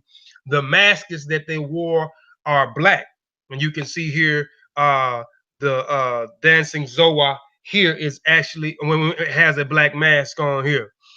Now the Sande, the Bondo Sande mask, black and shiny, and black is considered the most beautiful color in the Mende society. The mask has a hairstyle girls emulate, so you can see a different hairstyle. You can see a hairstyle here. You can see this different hairstyle here. So it has different hairstyles that a lot of the Sande women emulate from these masks. The mask has small slit eyes, small mouth, ring neck, and tiny ears and holes, which we're going to talk about that. The Bondo / Sande mask color, black, is related to deep, dark, rich earth at the bottom of the river of the bed. And remember, I was talking about the Kipawini, which is in a secluded area or a sacred area outside of the society where the initiate girls go to be initiated into the Sande or the Bondo society. And it is close to the river. And it is said that they invoke the river spirits, and the mask actually came from out of the river. The Sande mask came out of the river. This is one of the stories that is told in the first relationship that the Sande was with. So they established a relationship with the water spirits before they established a relationship with their significant other, who they will go on to marry. Which the Mende people, specifically, I'm talking about the Mende people, but I talked about a whole bunch of people that practice this: the Kissa, the Kono, the Gola, um, um, the Mende, and so many other people that is in Liberia, and Sierra Leone, but specifically I'm talking about the Mende people in Sierra Leone, the Timni people who actually was there before the Mende people come there. The Mende people is in the I think is again is in the eastern and southern part of the pavilion, and then you have the Timni people in Sierra Leone, which is the biggest population. They are in the western and the eastern, I think, pavilion, and the Mende is in the southern, yeah, the southern and the northern pavilion, which is the second. Well, you have other different tribes also that's in Sierra Leone, but the Mende and the Timni are the biggest tribes in Sierra Leone. Uh, Water is very important to the Mende society. It has a lot of lakes and rivers at its own ocean. Many girls have responsibilities in gathering water for their families. Also, water was very vital. We know water, we can't live without water. So water was very vital in the Mende society as well. And the girls had a responsibility to go gather water for their family. Mask, tiny, tiny. Okay, now let's talk about the. We're going to describe the eyes, the mouth, the nose, the ears, the forehead, and the fat neck. All this has meaning behind it. The masked tiny eyes. So let's talk about the tiny eyes. The masked eyes, not really tiny, but downcast, looking. Excuse the typo. Looking down means modest or concealing young thought and desires and not making them available for everyone to see. So they're also learning from the mass, the different, the different things that took place for the blacksmith to make this mask. He made this mask to look this way for a certain reason. It means certain things, and these initiate girls got certain things out of it. And the eyes, the eyes is not actually small. It is actually the woman or the mask or the spirit is looking down, and it means modest, or you're concealing your thoughts or your desires from everyone else. So this is why the eyes are looking down. Even though they look small, they are actually looking down. Masked broad forehead. So you will see a lot of the masks with the broad foreheads, which means are not concealing or hiding anything. And again, you will see most of the Sandy women, Bondo Sandy women, their hairdos will not be covering up their forehead or covering up their face, concealing their face. So they're not concealing or hiding anything. Also means young, coming into the world with an open mind. Kofi. Uh, I got somebody in here. Yes, me. I'm here. It's Oh, go ahead, Sam. Or what I was going to say about the forehead is that it also means wisdom and intelligence. Right, exactly, exactly. And coming into the world with an open mind. Yeah, I didn't know you was in here, Sam. I've been here the Okay, whole time, man. okay. Appreciate the support, man. Appreciate it. Mass, tiny mouth. So let's talk about the tiny mouth. Mean tiny speech. It means tiny speech, specifically gossip. Small mouth, do not gossip. Keep your mouth closed and do not talk about others. So these masks are also teaching the initiates, as I said, things. So the small mouth, and it is teaching them to not gossip, or not even don't even listen to gossip, don't even entertain gossip. Keep that away from me. Keep your mouth closed and do not talk about others. They are taught not to talk about others. Mask, small ears, you don't hear gossip, you don't listen to gossip, and you don't eavesdrop. So again, I don't want to hear it. They gossiping, I'm gonna get away from it. I don't want my ears to receive this gossip, this gossip about somebody else, or even try to eavesdrop on somebody to see what's going on. Mass ring necks. So you will see a lot of the masks, you'll see these big necks. These women got fat necks. Mass ring necks, which is fat. and that women have gone through initiation and ready to marry a full figured and ready to take husbands and have children. So they have enough body fat to reduce. The girls receive rich food expected to put on weight during her initiated process. So the girls are also they don't feed them and they and I meant to put what they feed them on here because what they feeding the girls are actually healthy foods that they are feeding them. Right. You got something to say, Sin? Yeah, I'm gonna add to it, but it also, the neck rings mean health and prosperity. Right, right, And right, right. remember, as well as the mass mythic rise out of the water, which you already touched on that, but the Yeah. neck rings also. What you're Mm, breaking down basically is each for people that's not catching it, each part or each feature on the face has a significant meaning. So the mask is that symbolic that they broke it all the way down. mm-hmm. And I'm waiting, man. I'm enjoying it. Go ahead. Yeah, yeah, appreciate it. So, um, I like I said, I meant to put the foods that actually the young girls would eat, but um, and the ring also is could be considered something as like a cocoon, where caterpillar becomes a butterfly. You know what I'm saying? Metamorph into something else, and we know the young girl is transitioning from a young girl into a woman, from girlhood into womanhood. But she does put on a little weight, but she does not come obese because I just show you a bunch of pictures of the young girls with the hojo, the white powder on their face and their bodies. All right, the Mindy Sowo mask. So this is another Sowo mask. This is another hairdo. You can see the scarification on the face. You can see that similar to scarification here on the cheeks, and then you can see on some of the masks you see the scarification up under the eyes. You'll have three strokes on one side, three strokes on the other side. These scarifications are not just to Sierra Leone, but I mean scarification is all throughout West Africa. I talked about this in the rites of passages presentation that I did, or broke down what scarification was. I went into scarification. I showed you some pictures of some of the people in different regions that had scars on their face, and my African mask presentation as well as my African masquerade presentation. I showed you masks that also had scarifications marks on the mask as well, and you can see this on the Sobel mask here.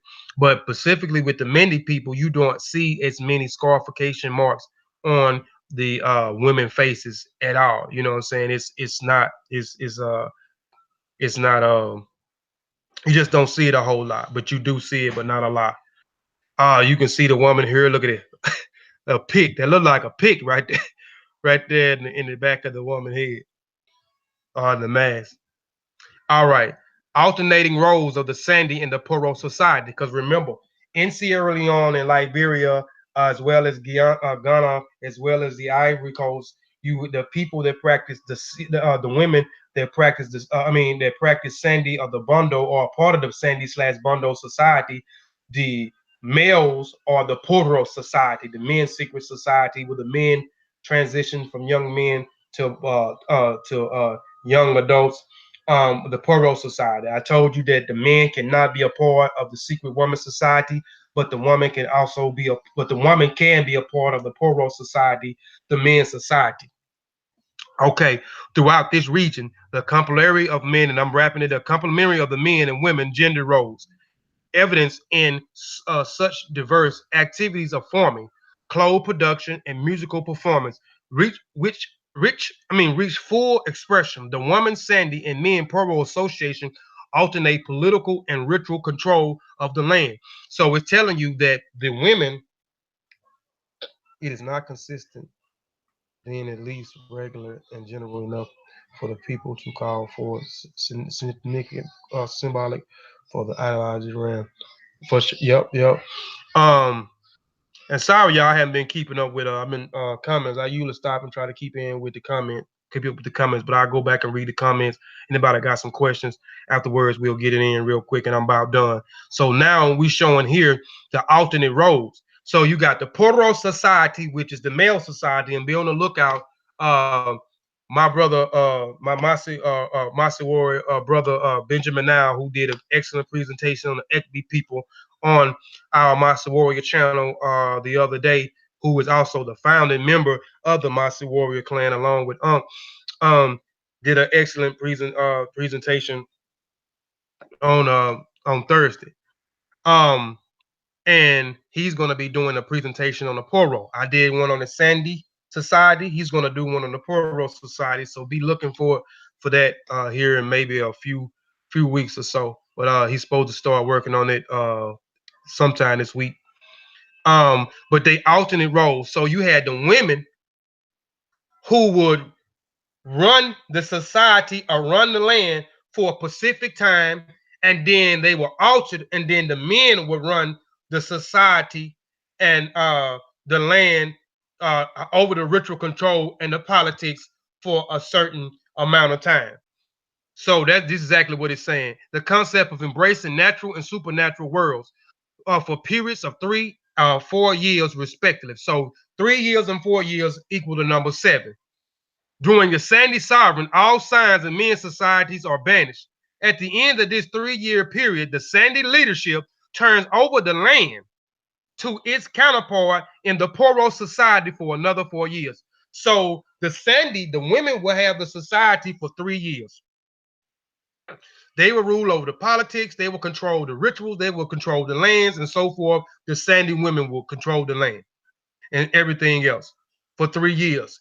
And after the 3 years, they will turn over the land to their counterparts, which would be the Poro Society, which would be the man's secret society, for 4 years. So the man will have it for 4 years, and after 4 years, they will turn it back over to the Sandy women for 3 years. And after a rest period of a ritual cycle begins anew.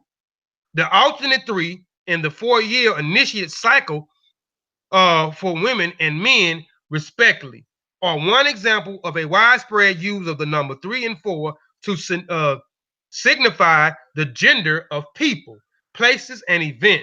Together, the number equals 7, a sacred number throughout the region. I would talk about the religion, of the Mende people, because specific, I was talking about the Mende people that practice the Sandy, secret woman society. But we know that these people was not, which I'll do it real quick. Religious belief. These are the last 2 slides.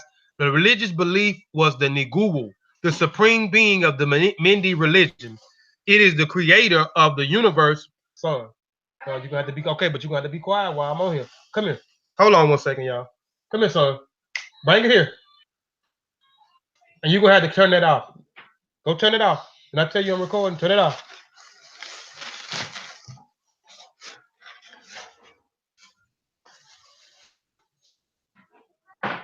There you go. Sorry about that, y'all. Hold on. Give me 1 more second, y'all.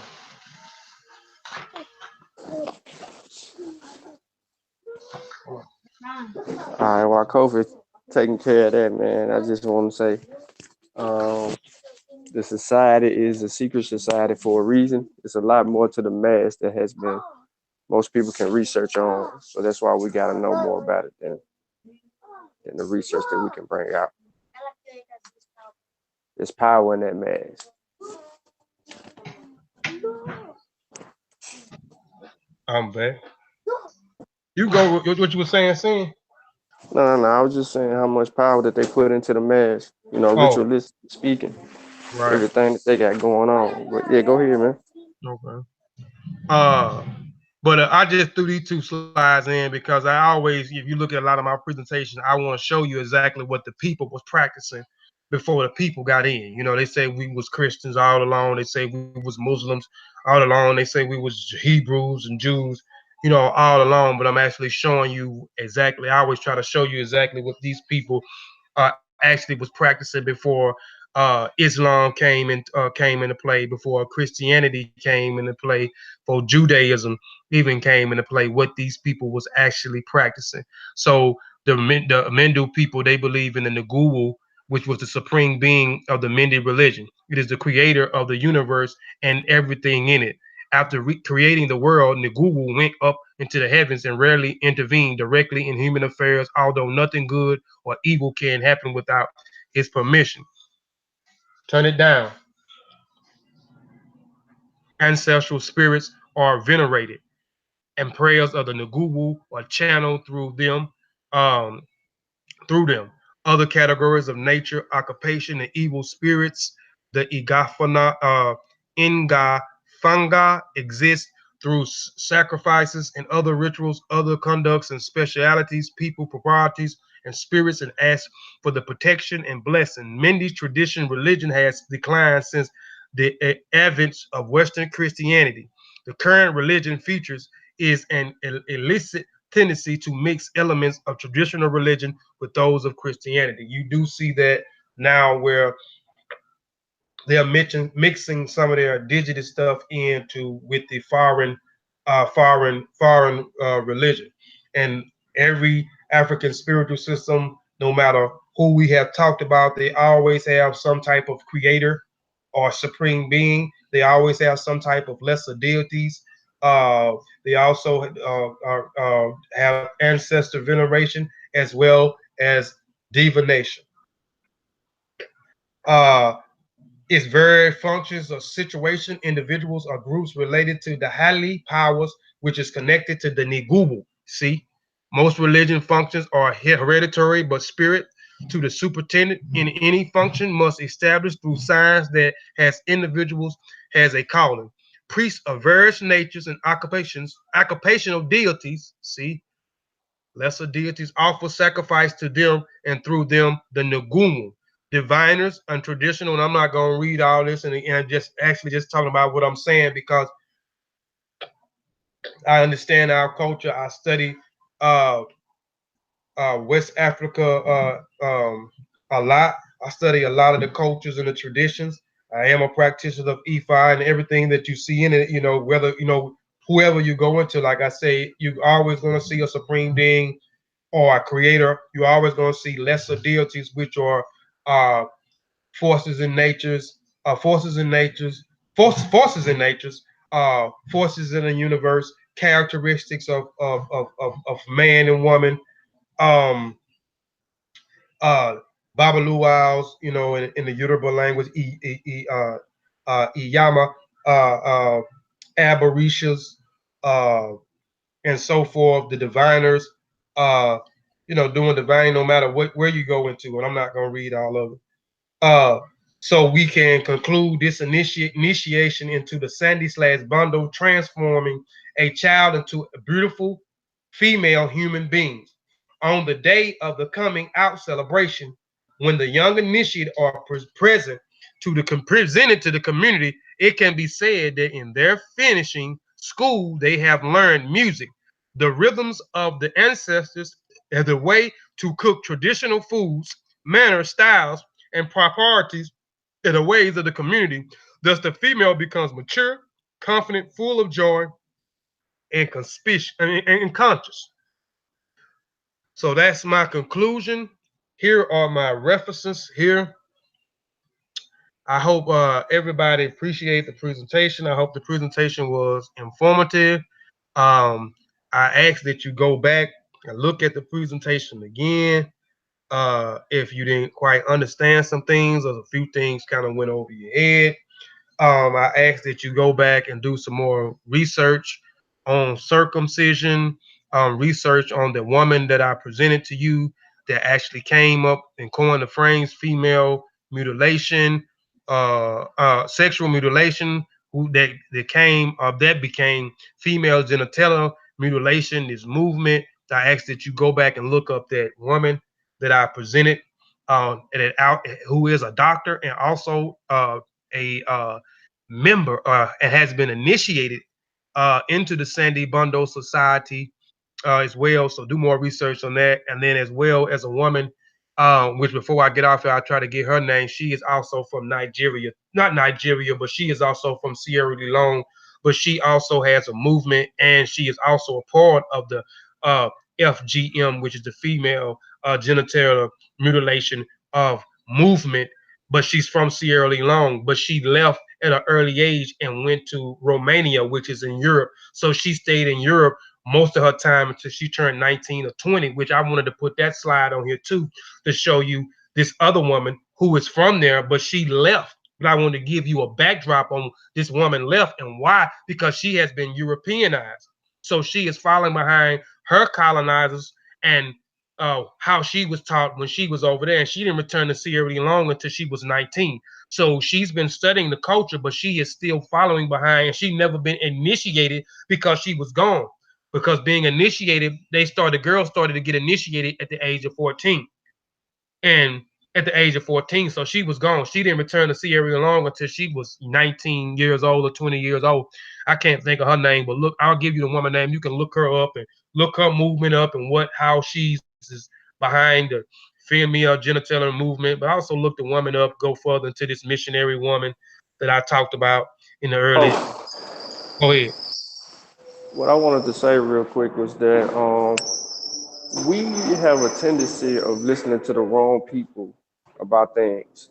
Think about in ancient times before today, right? Or just ancient times, period. The way our women used to give birth was not the same way that they give birth today. The way they Mm-hmm. give birth today is more painful. These, the laying on your back, the spreading of your legs, and they have your legs on these hinds, and you watch you force pushing the baby out in the situation where it's, well, back in the day, you can go to the walls of ancient Kemet, you can go into the I forget the temple name, but you can go into that particular temple, and you can look for yourself and see that they squatted, which was a much easier birth, was a squat like position.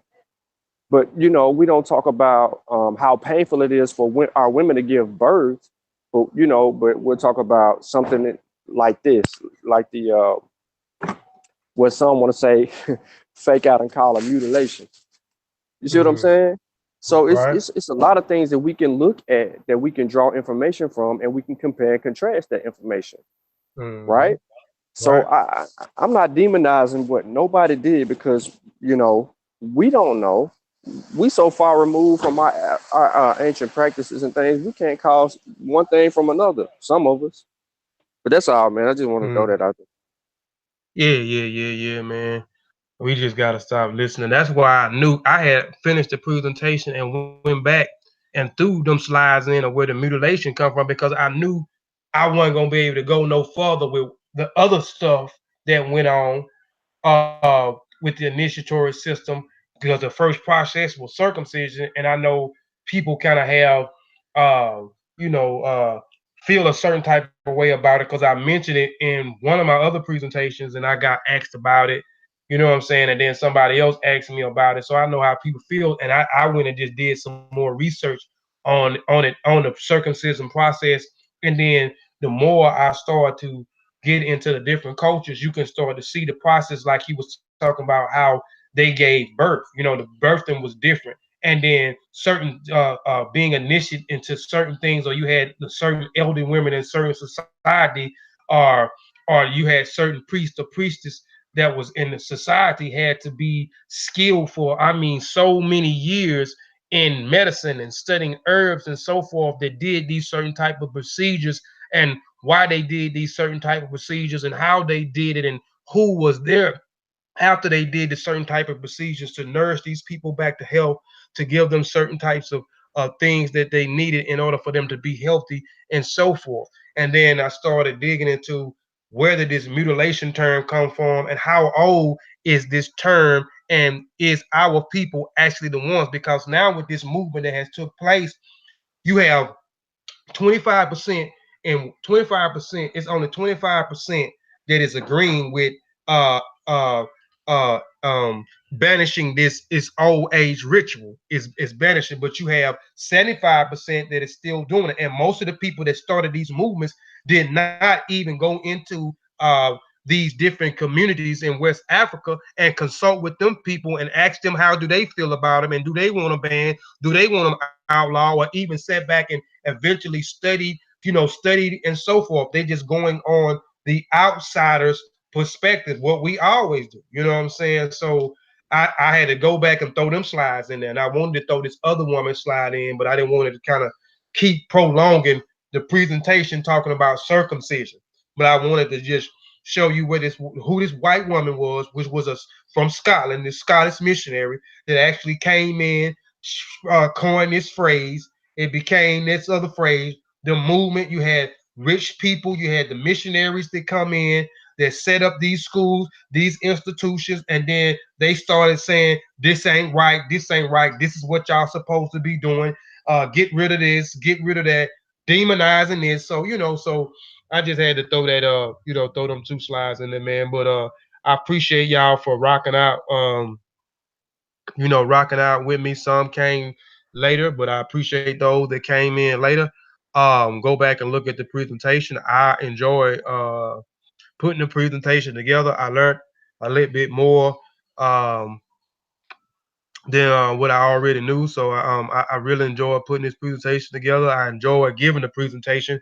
So I hope everybody enjoyed the presentation. I hope somebody got something out of the presentation. I'm trying to talk a little bit more about the women. I got a few presentations where I talk about women, so I'm trying to talk about the women as much as I talk about the men in Africa. Um, I got and the people I specifically talk about is the Mindy people. So I don't know if I'm gonna come back Tuesday. I may come back Tuesday on my channel and do the my um revolt what is Amistad Revolt Fearless Singbe Pe a Pihi presentation, and who Singbe is a Mindy he is from the tribe of Mindy. And I kind of talked about Mindy a little bit in this presentation here. So we're going to talk about this fearless warrior Singpe and the Amistad case, this famous Amistad case in the United States, and the revolt on the slave ships, because our people was actually fighting back, and our people was fighting back before you get to Singbe. And I'll talk about that a little bit too before we get to the revolt on the slave ship. There was 150 others, other revolts, and I'm gonna bring out some primaries on that as well.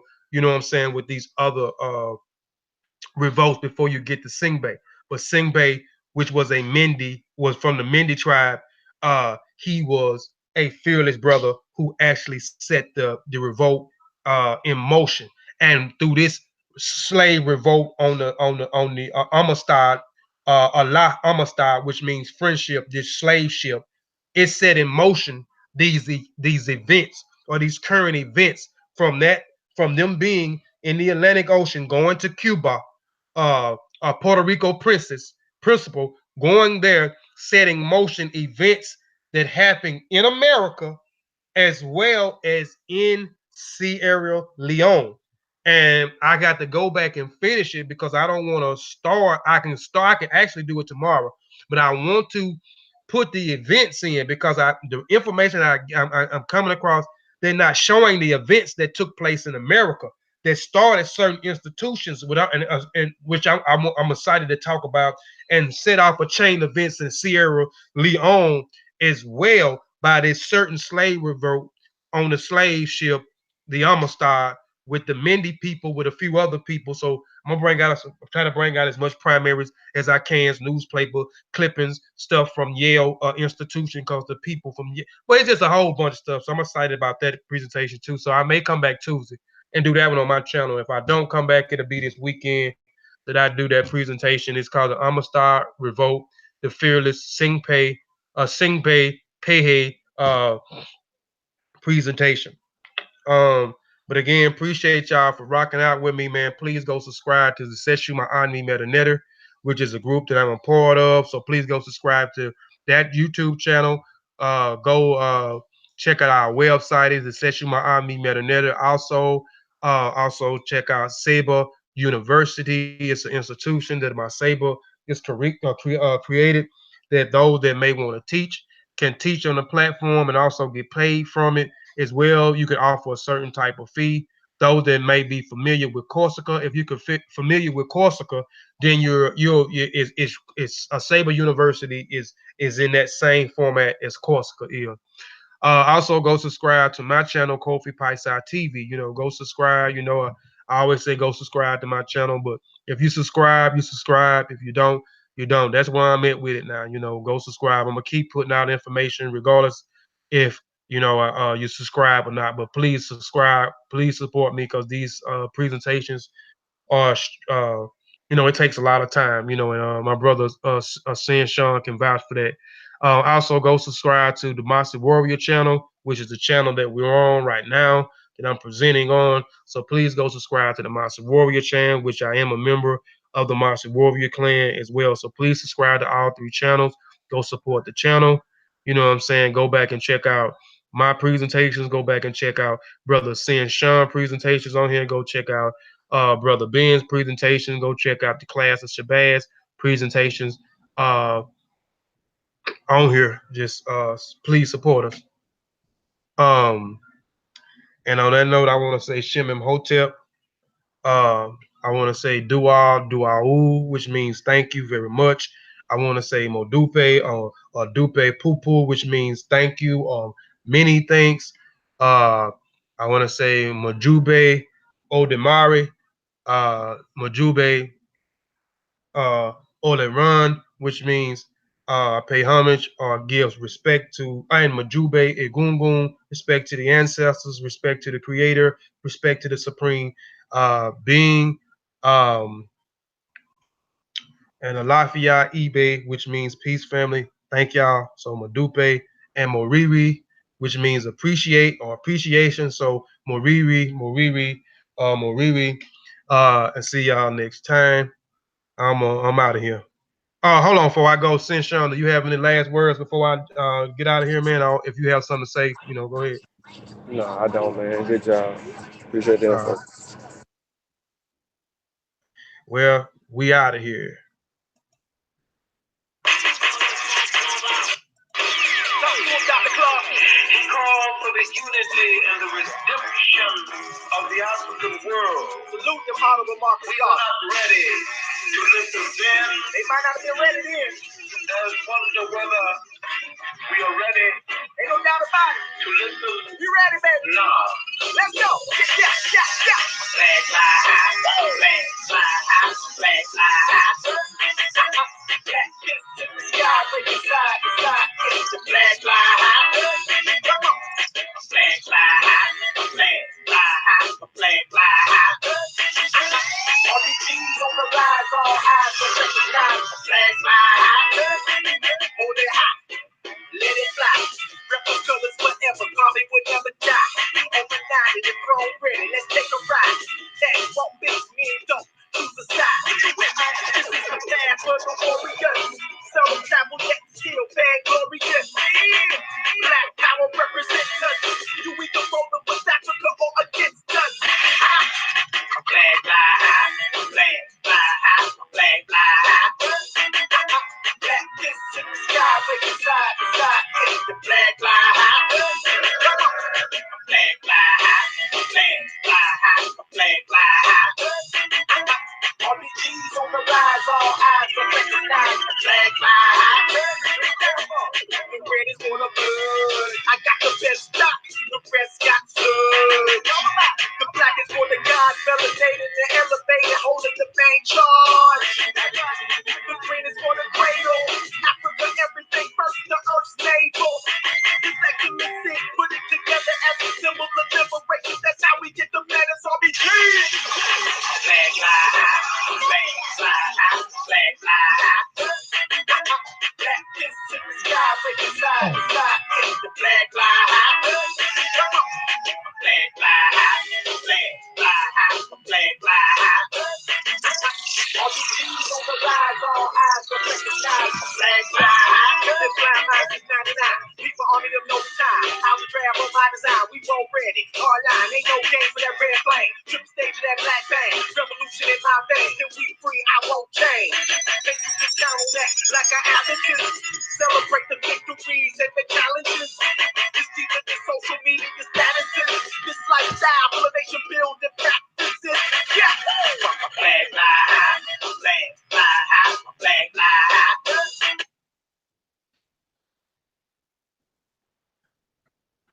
I'm out of here, fam.